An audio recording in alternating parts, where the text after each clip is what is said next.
Croyants, non-croyants, amis auditeurs, chers frères et sœurs, que la paix du Seigneur soit sur vous. Vous êtes sur la bonne chaîne, au puits de Jacob. Notre objectif est d'encourager ceux qui sont découragés à reprendre la force en Christ, et ceux qui ne connaissent pas Dieu, de faire sa connaissance en Jésus-Christ et par Jésus-Christ. Bonne audition.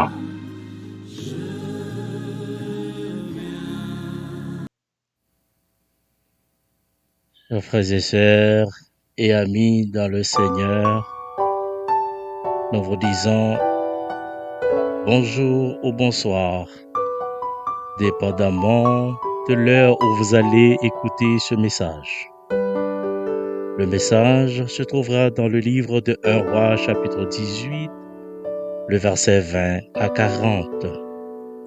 Nous allons pas lire les versets parce que c'est long, mais je vous invite à garder en main votre Bible. Prions le Seigneur. Céleste Père, nous te disons merci pour ta miséricorde, pour ta gloire et pour ta grâce infinie. Merci Seigneur parce que tu nous as permis d'être encore en vie. Et nous sommes encore là pour parler en ton nom. Que ton Saint-Esprit nous habite, afin que tout ce qui sera dit soit dit pour ta gloire et pour ton honneur. Amen. Alors, je vous souhaite encore bienvenue sur la chaîne YouTube au Puits de Jacob. Une salutation à mes amis, frères et sœurs, et tout à fait spécial à ma mère, Madame Faubert-Alexandre. Alors je vous dis d'entre jeu que le message se trouve bien dans le livre de 1 Roi, chapitre 18, le verset 20 à 40. Je vais vous mettre en contexte de ce passage. Les livres de 1 Roi et 2 Rois rapportent les règnes des rois d'Israël. Ils ont été écrits autour de 561-538 avant Jésus-Christ, d'auteurs inconnus. Ils couvrent la période qui va de 972 à 562 avant Jésus-Christ.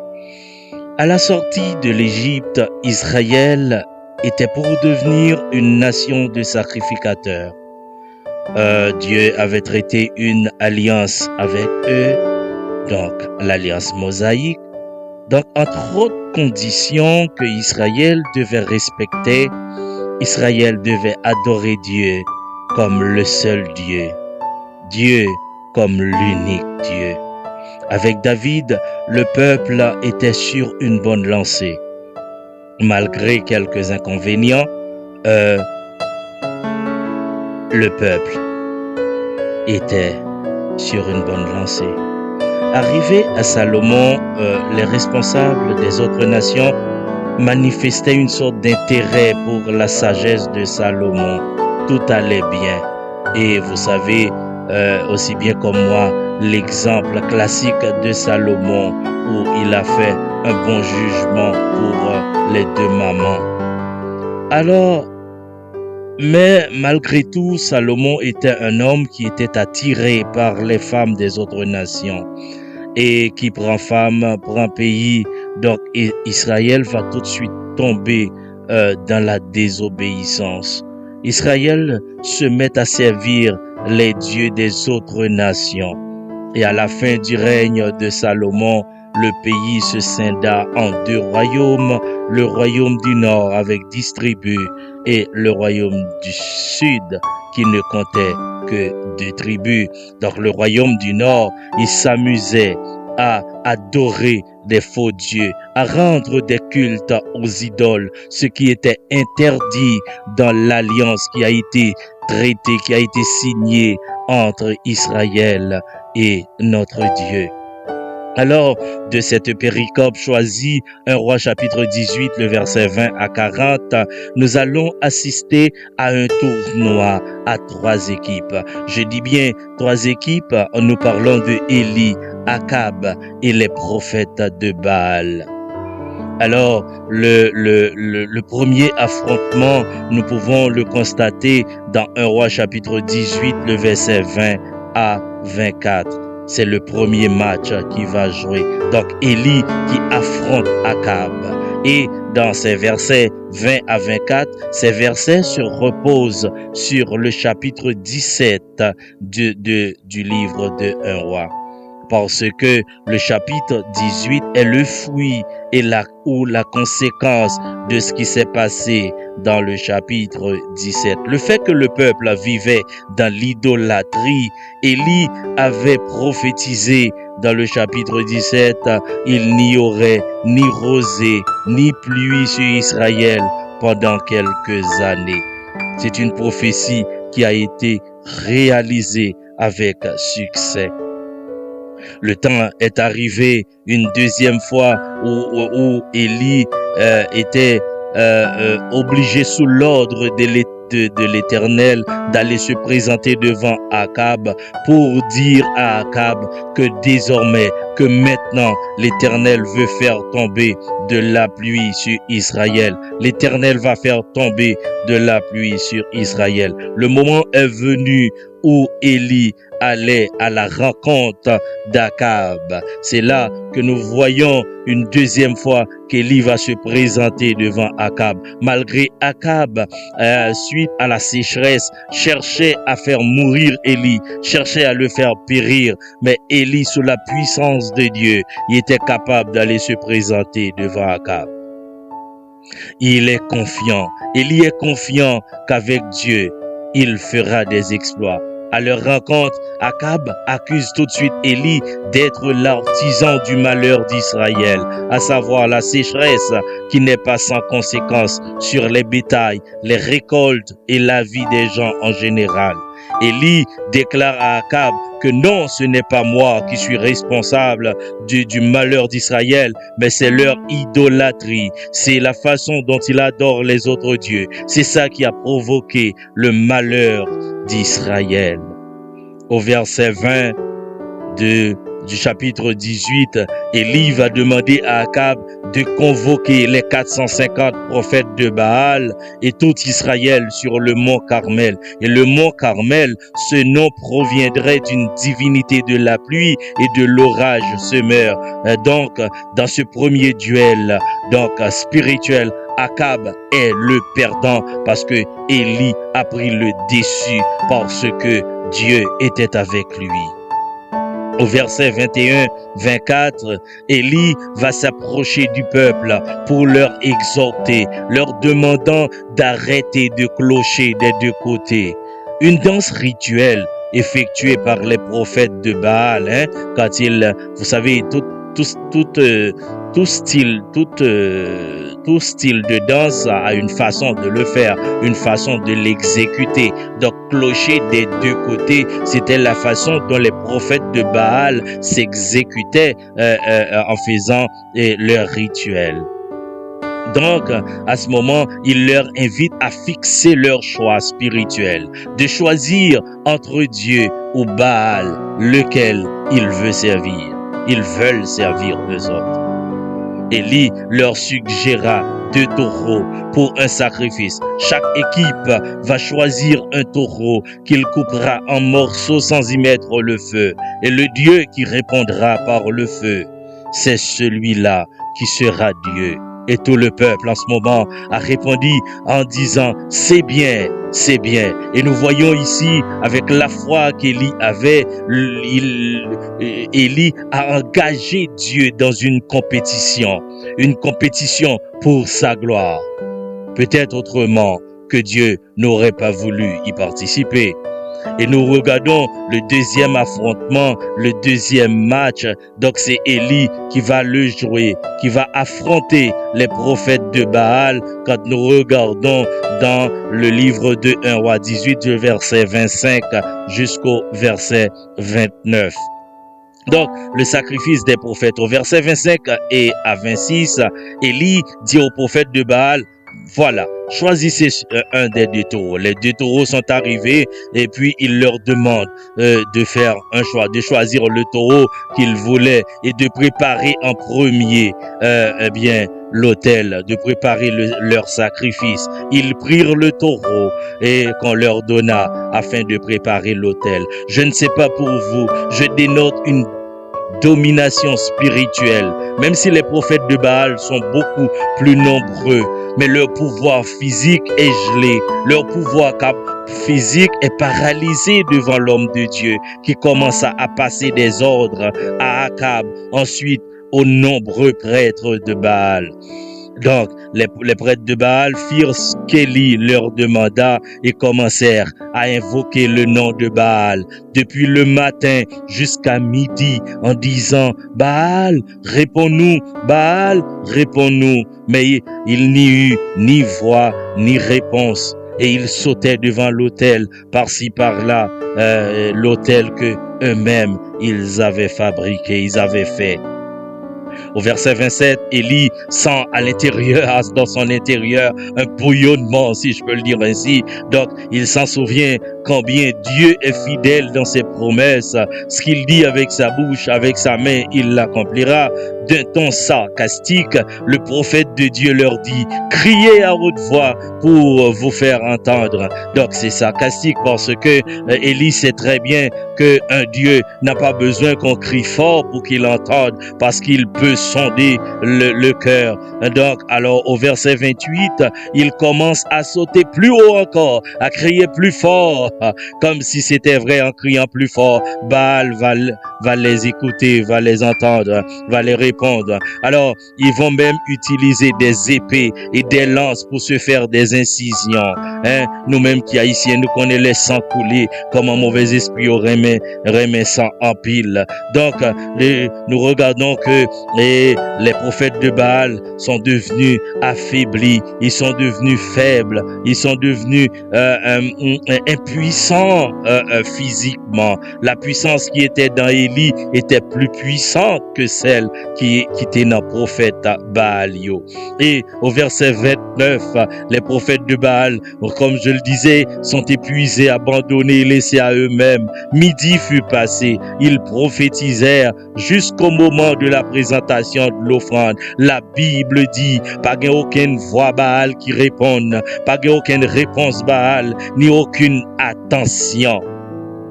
Et la deuxième chose que nous allons voir quand Élia affronte les prophètes de Baal dans 1 Roi 18 verset 30 à 38, c'est le sacrifice d'Élie lui-même, quand Élie lui-même va se présenter devant l'autel pour faire pour offrir son sacrifice.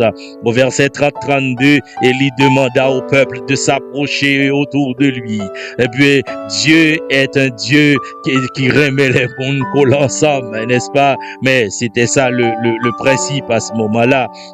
Élie doit rétablir l'autel qui a été détruit. Il l'a reconstruit sur 12 pierres qui symbolisaient 12 tribus, petit Jacob, 12 tribus Israël.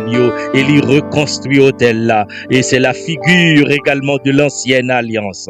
L'alliance avait été conclue par le sacrifice du sang d'animaux. Alors, il fit autour de l'autel un fossé. Il fouillé un gros trou et autour de l'autel là. Et le prophète voulait dissiper tout doute dans le cœur des gens. Il ne voulait pas quitter une imagination.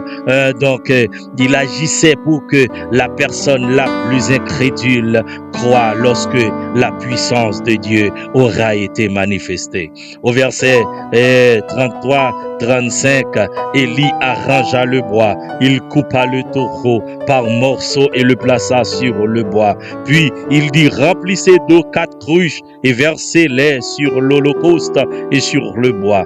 Dans quelle contradiction, mes bien-aimés. Cette action va à l'encontre de tout bon sens. Si au besoin du feu prend, ou pas casser de l'eau, mais les remplis fossés, les remplis bois, les submerger en bas de l'eau, parce que le pavlé, que personne ne dit que c'est pas la puissance de Dieu qui t'est manifestée. Il dit faites-le une seconde fois et ils le firent une seconde fois. Ils ont versé de l'eau. Il dit faites-le une troisième fois et ils le firent une troisième fois. Et la Bible nous dit que l'eau coula autour de l'autel et l'on remplit aussi d'eau le fossé.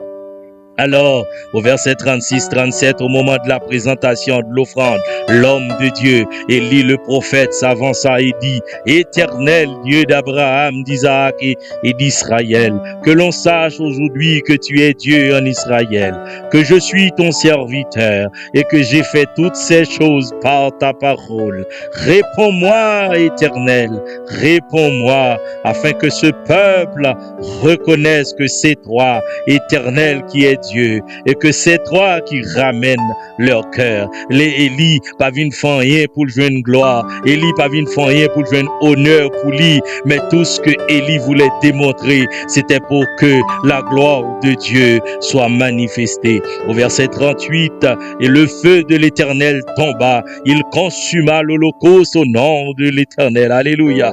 Le bois, les pierres et la terre, et il absorba l'eau qui était dans le fossé. Le feu qui est descendu, mes bien-aimés, n'est pas un feu naturel, pas un feu qui peut être expliqué par la science. C'est Dieu le Saint-Esprit lui-même qui est descendu pour manifester sa puissance.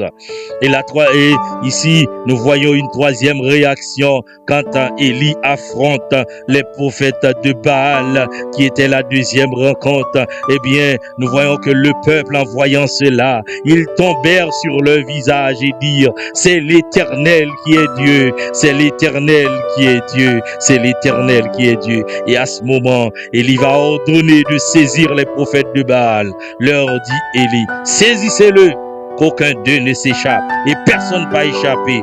Et ils les saisirent. Élie les fit descendre au torrent de Kishon, où il les égorgea. Et mes bien-aimés, à ce moment, c'était contrairement à ce qui se passe aujourd'hui dans notre communauté haïtienne, où on est à la recherche des bandits, on les égorge, on les brûle. Mais contrairement à ça, à ce moment-là, quand Élie égorgea les prophètes de Baal, c'était inscrit dans la parole de Dieu que quand on désobéit, ou pas reconnaître la grandeur de Dieu, ou pas reconnaître Dieu comme le Dieu, eh bien, c'était sentence qui était réservée pour. Donc, il est important de retenir, mes bien-aimés, que si je devais faire un résumé pour ce texte, je dirais, à Mont Carmel, l'Éternel a révélé aux Israélites qu'il est le Dieu véritable. Quand l'Éternel active sa puissance, personne ne peut s'y opposer. À travers un serviteur obéissant qui est Élie, Dieu a démontré qu'il est le véritable Dieu. L'intervention de Dieu est davantage plus efficace quand elle s'effectue au moment où l'homme dit c'est fini. Il n'y a plus de solution où nous ne voyons pas d'où viendrait la solution. Il l'a souvent fait. Dieu l'a souvent fait par le passé. Je suis l'Éternel, c'est là mon nom. Et je ne donnerai pas ma gloire à un autre, ni mon honneur aux idoles, selon Ésaïe chapitre 42, verset 8. Dieu l'a prouvé. Dieu a prouvé qu'il est le Dieu véritable en envoyant des plaies sur l'Égypte. Dieu a prouvé qu'il est le Dieu véritable devant la mer Rouge. Les exemples peuvent être nombreux. Aujourd'hui, il se pourrait bien que vous vous retrouviez dans une situation qui représenterait une Égypte devant vous, ou capable de nos adversités qui représentaient la mer Rouge, mais bon Dieu est capable encore. Soyez rassurés, Dieu est au-dessus de votre cas, Dieu est au-dessus de votre situation. Bon Dieu plus grand que ça ou à traverser, bon Dieu plus grand que problème vous ne le lui aviez peut-être pas soumis. Non, la main de l'Éternel n'est pas trop courte pour sauver, ni son oreille trop dure pour entendre, selon Ésaïe 59, verset 1er. Une chose que nous avons souvent négligé. Nous prenons pour acquis que Dieu connaît nos besoins, Dieu connaît nos manquements, Dieu connaît Dieu connaît quelle situation que nous y est. Nous pensons que nous n'avons plus besoin de lui faire des demandes. Non, Au contraire, cela prouve que nous dépendons de lui. Cela prouve que nous sommes dépendants de Dieu et qu'en même temps, Dieu est glorifié. Là, nous fait demande à bon Dieu, c'est pas parce que bon Dieu pas connaît que nous avons besoin, mais c'est parce que ça démontré que nous dépendons de Dieu et en même temps, la gloire va lui revenir. Nous allons voir deux choses qu'Élie avait bien maîtrisées pendant la confrontation avec les prophètes de Baal. Première considération, le serviteur connecté à Dieu est patient. Un professeur homilétique qui racontait que il voulait prendre une semaine de congé ou de distance avec les réseaux sociaux, le cellulaire, les courriels, etc. Il voulait prendre congé de ça. Il a été en camping avec sa famille. Il n'a pas de réseau cellulaire. Il a laissé son cellulaire à la maison. Et puis, il est en camping en famille avec 2 ou 3 enfants. Et arrivé un jour, un bon matin, il entendait hurler des loups pas loin de lui. Mais là, il était commencé à paniquer un peu. Il dit, si le loup arrive, qu'est-ce que je fais? J'ai pas de cellulaire, j'ai pas de réseau. Donc, je me mettrai aujourd'hui dans sa situation pour comprendre avec des enfants, avoir entendu des loups hurler. Donc, ça fait peur, hein. On n'a pas de cellulaire, on n'a pas d'arme à feu, on n'a rien. Donc maintenant, on comprend il s'était retrouvé sans réseau. Il n'a pas de cellulaire avec lui. Mais voyons cette situation ici. Élie avait son réseau céleste en force. Élie avait un forfait céleste illimité.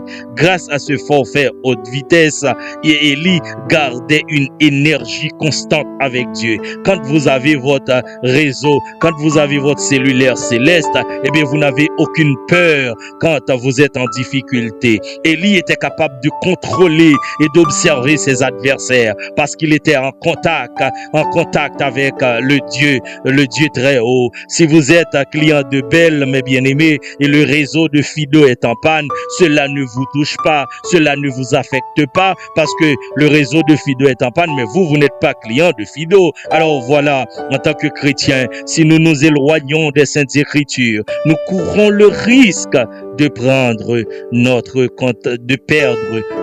contact avec Dieu. Par conséquent, je m'excuse, nous serons en panne de réseau.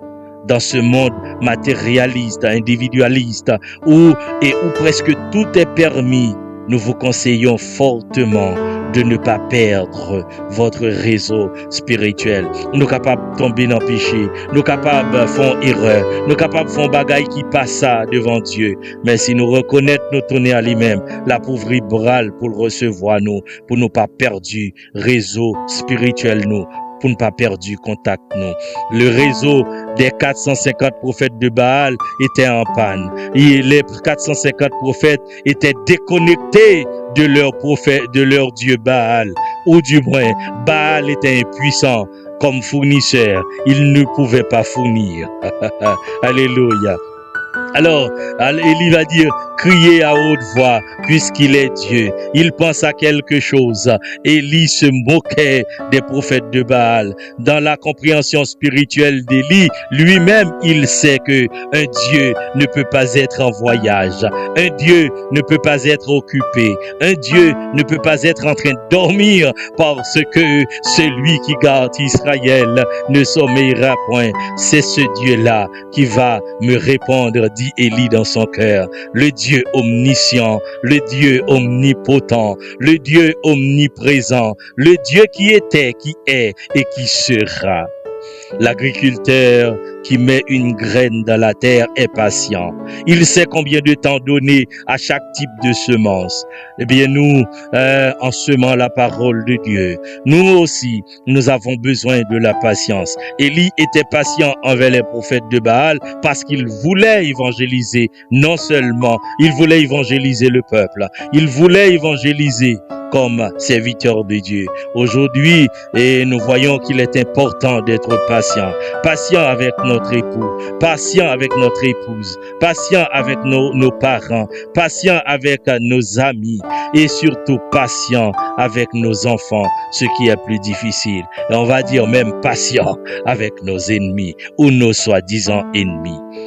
Encore à Mont Carmel, l'Éternel a révélé aux Israélites qu'il est le Dieu véritable. Et la deuxième considération qu'Élie avait eue, mes bien-aimés, c'est que le serviteur de Dieu est connecté à Dieu, ne néglige pas la prière. Et vous voyez au verset 30-37, qu'est-ce qui va se passer? De quelles circonstances, mes bien-aimés, si je vous pose cette question, de quelles circonstances devriez-vous prier? Quelles circonstances? Ce qui m'a marqué, pourquoi Élie avait besoin de prier quand c'est Dieu lui-même qui lui avait demandé de sortir de sa cachette pour aller annoncer le retour de la pluie. Dieu dit à Élie, lève-toi Élie et va voir Akab. Dis-lui que maintenant je vais faire tomber de la pluie. Mais pourquoi Élie a encore besoin de prier Dieu? Si je te demande de donner un message à quelqu'un, ben tu lui dis le message, c'est tout. Mais nous voyons que c'est pas ce qui se passe ici. Alors, Élie lui-même, il sortait de sa cachette pour aller remettre le message, mais au moment venu, il a prié quand même Dieu. Donc, pendant qu'il était dans sa patience, pendant qu'il attendait son tour, il priait pour une multitude de raisons, j'imagine. Qu'il ne soit pas abandonné par Dieu, hein? Pour une faute peut-être que Dieu, bon Dieu t'a dit bon pas message encore à Élie ou pas besoin de continuer encore me changer d'avis, hein? Est-ce qu'il t'a qu'à changer d'avis? Ou peut-être Élie a prié parce que le pavlé monsieur yo t'a voué un mauvais sort sous lui parce que monsieur yo il a fait service idoles. Eh bien, peut-être Élie a prié pour qu'il n'y ait pas de confusion parmi le peuple quand la pluie quand bon Dieu va répondre par le feu. Alors, il y a une multitude de raisons. Ou du moins, Élie a prié pour que réellement la gloire de Dieu manifestée pendant que la voyée du feu soit tombée pour le brûler et holocauste là. Élie s'avança pour faire une prière. Il n'a pas fait une longue prière quand il affronta les prophètes de Baal. Vous savez pourquoi? C'est parce que Élie était toujours en prière. Et laissez-moi vous dire, mes bien-aimés, des fois, nos longues prières, c'est la preuve de manque de foi. Parce que des fois, nous pensons que à force de multiplier, c'est là que Dieu va nous répondre. Mais pourtant, 2 mots seulement avec la foi, bon Dieu t'est entendu prier nous. Et il est toujours en prière, il était toujours en prière. Aussitôt que l'Éternel a répondu sa prière, la minorité devient automatiquement majoritaire. Élie était tout seul avec 450 prophètes de Baal, avec un roi qui avait peut-être avec lui des gardes du corps, je sais pas moi. Et puis le peuple qui était de l'autre côté, qui peut balancer d'un côté à l'autre, d'un moment à l'autre, n'est-ce pas? Et c'est là que vous voyez, aussitôt que bon Dieu parle répondre, et c'est là que le peuple là pral mettez-le du côté d'Élie. Le peuple est à son côté et va exécuter aussi les ordres d'Élie. La chair et le sang du taureau qu'Élie offrait en holocauste cette journée-là n'avait apporté aucun repos au cœur des gens de cette époque. Même Élie lui-même n'était pas de tout repos parce que après Élie était recevoir message Jézabel qui te dit la fait le passer, même Jacques 450 prophètes de Baal, Élie lui-même, il était couru. Donc c'est pour vous dire que les sacrifices sur l'autel, ces sacrifices-là, ils sont pas capables de nous repos. Ils sont pas capables d'apporter le salut pour nous journée aujourd'hui. Dans le livre de Hébreux, chapitre 10, le verset 4, en effet, il est impossible que du sang de taureau et de boue ôte les péchés. Verset 9b, il a aboli la première pour établir la seconde. Il fallait 538 ans environ plus tard que Jésus remplisse le vide, l'insuffisance du sacrifice d'animaux en déclarant « Cette coupe est la nouvelle alliance en mon sang qui est répandue pour vous. » Hébreux chapitre 9 versets 18 et 20, voilà pourquoi c'est avec du sang que même la première alliance fut inaugurée, du sang d'animaux, n'est-ce pas? Moïse, après avoir prononcé devant tout le peuple tous les commandements de la loi, prit le sang des veaux et des boucs avec de l'eau, de la laine écarlate et de l'hysope, et il fit l'aspersion sur le livre lui-même et sur tout le peuple en disant « Ceci est le sang de l'alliance que Dieu a ordonné pour vous. » Alors, mes bien-aimés, de même qu'Élie agissait en respectant et en appliquant les éléments constitutifs de la première alliance, aujourd'hui, nous n'avons plus besoin d'offrir des sacrifices d'animaux. Nous n'avons plus besoin, n'est-ce pas, d'observer des jours spéciaux, car le sang de Jésus nous a non seulement purifiés, nous a lavés, mais en plus nous a enlevés toute inquiétude qui représentait autrefois une menace pour notre salut. Ne vous inquiétez de rien, mais en toute chose, faites connaître vos besoins à Dieu par des prières et des supplications avec des actions de grâce. Philippiens 4, le verset 6. Il n'y a aujourd'hui aucun rituel magique, aucun rituel mystique, aucun rituel culturel qui puisse nous fortifier ni apporter un soulagement à notre âme souffrante, sinon que le repos du sacrifice de la croix. Vous qui connaissez Dieu, nous vous encourageons à garder la foi. Si vous branchez par sa grâce, il vous relèvera. Vous qui ne connaissez peut-être pas Dieu, nous ne vous promettons pas le bonheur ni de la richesse. Mais une chose dont nous sommes sûrs, si vous venez à Jésus, il vous enlèvera le poids de la malédiction du péché. Quand nous faisons face aux calamités, nous n'avons pas à baisser les bras, car Christ était allé jusqu'au bout pour nous. Il faudra nous réjouir en espérance, d'être patients dans l'affliction et de persévérer dans la prière. L'Éternel demeure le Dieu véritable sur toute la terre. Soyez donc patients et restons fermes dans la prière. Allez en paix, que Dieu vous bénisse. C'était votre serviteur, Josué Alexandre. À la prochaine, puis en prochaine vidéo.